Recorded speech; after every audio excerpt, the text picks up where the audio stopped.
Fala galera, tudo bem com vocês? Sejam muito bem-vindos, professora Maiana aqui. E hoje nós vamos para a resolução de uma questão de física do Enem 2023. Galerinha, vamos fazer a leitura da nossa questão? Olha só o que é que o texto vai trazer para a gente. O circuito com 3 lâmpadas incandescentes idênticas, representado na figura, consiste em uma associação mista de resistores. Cada lâmpada, L1, L2 e L3, é associada em paralelo a um resistor de resistência R, formando um conjunto. Esses conjuntos são associados em série, tendo todas as lâmpadas o mesmo brilho quando ligadas à fonte de energia. Após vários dias em uso, apenas a lâmpada L2 queima, enquanto as demais permanecem acesas. Olha só, galera, nós já fizemos a leitura do texto base da questão e agora eu quero revisar com vocês alguns pontos muito importantes para que a gente consiga resolver de forma tranquila essa questão. Bom, é uma questãozinha sobre a associação de resistores e ela é bem generalista porque ela vai falar dos dois tipos de associação, a associação em paralelo e a associação em série. Bom, quando nós falamos de associação em paralelo, você deve lembrar que os resistores associados em paralelo, a principal característica e presença que nós vamos perceber nessa associação é que entre os resistores há uma estrutura do circuito chamada de nó. O nó é um ponto específico que vai juntar mais de um caminho e é através desse ponto que a corrente é capaz de se dividir. A segunda informação muito importante que eu quero te dar quando nós falamos de associação de resistores em paralelo é que a diferença de potencial nos terminais dos resistores associados em paralelo é a mesma, ou seja, a DDP é igual. Para isso, eu quero que você visualize comigo o seguinte exemplo. Imagine 2 resistores, um em cima do outro, ambos aí associados em paralelo.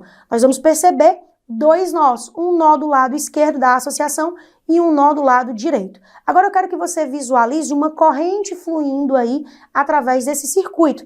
Lembrando que a corrente elétrica ela vai fluir do polo positivo da fonte, da bateria ou da pilha até o polo negativo. Bom, essa corrente aí, que eu vou chamar de I, ao chegar no primeiro nó, ela vai ter um desafio, ela tem que se dividir. Se esses resistores forem iguais, ela vai se dividir igualmente. Metade de I vai para cima e metade de I vai para baixo, para percorrer os 2 resistores diferentes. Bom, essa corrente que foi dividida, ela vai percorrer aí os 2 resistores e elas voltam a se encontrar depois que elas chegarem no nó seguinte, ou seja, no nó logo em seguida ao ter passado pelos resistores. Ao chegar nesse nó, elas voltam a se juntar e formam um I total.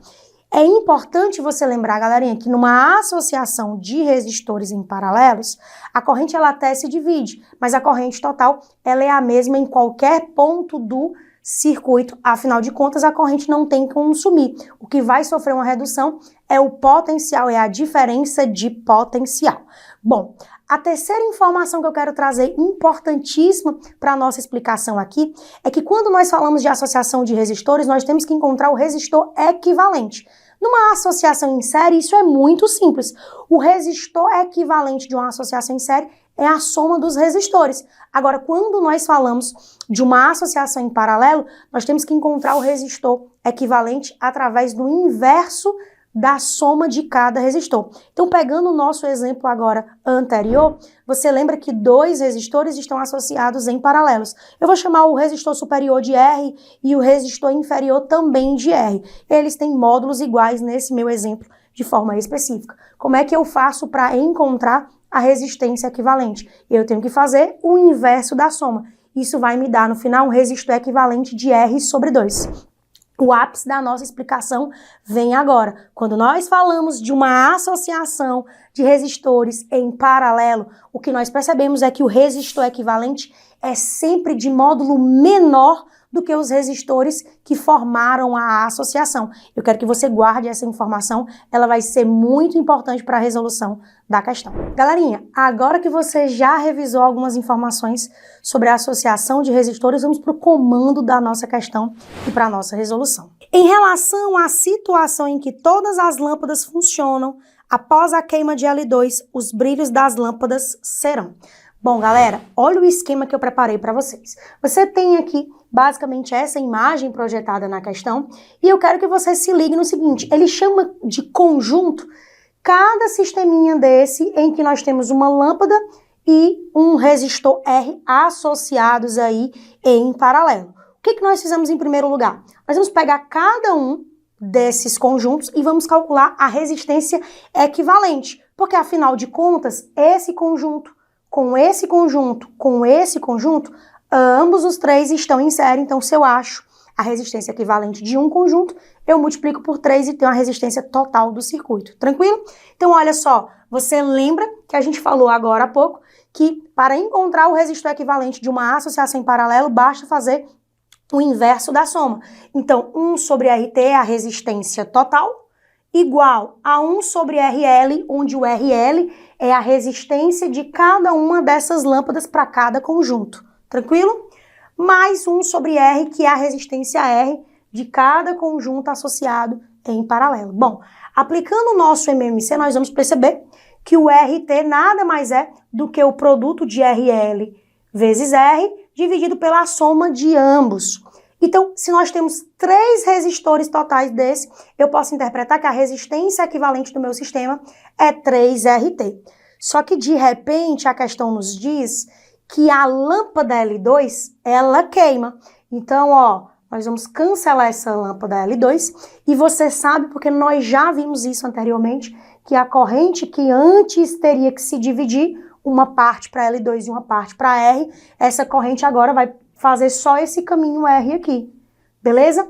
Galerinha, você lembra, e eu destaquei isso, que seria o ápice da nossa explicação, que numa associação em paralelo, o resistor equivalente, ele diminui o seu módulo em relação aos demais. Aqui, esse conjunto, ao queimar o L2, nós não vamos ter mais uma associação em paralelo, e sim apenas um resistor R, de módulo R. Então, esse conjunto, ele sofre um aumento na sua resistência equivalente. Então, eu posso interpretar o seguinte, quando L2 queima, eu tenho apenas 2RT, que seria a resistência total do conjunto 1 mais o conjunto 3. E o conjunto 2 agora não é mais RT, é apenas R, porque só tem a sua própria resistência R do conjunto.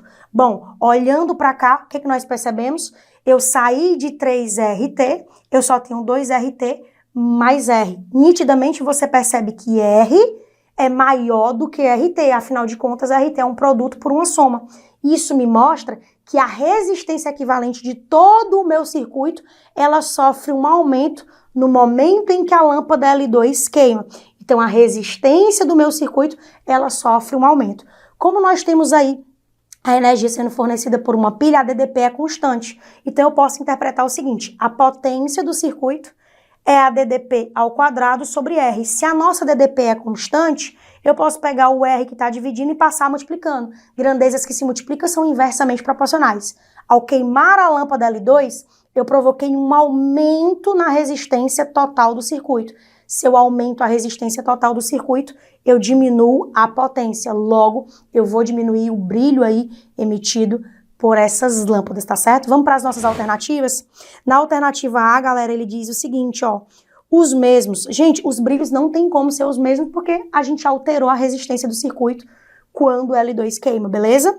B, mais intenso. Seriam mais intensos se eu tivesse diminuído a resistência, só que no caso a resistência aumentou, então a potência de dissipação aí é inversamente proporcional. Na letra C, menos intenso. De fato, já é a nossa alternativa correta. O brilho vai ser menos intenso porque nós aumentamos a resistência. Tranquilo? Vamos só fazer a leitura das demais? Alternativa D, menos intenso para L1 e mesmo para L3. Gente, não tem como L1 e L3 emitirem brilhos diferentes nessa situação porque eles estão em série. Então, a corrente que passa por um é a mesma que passa pelo outro, tá certo?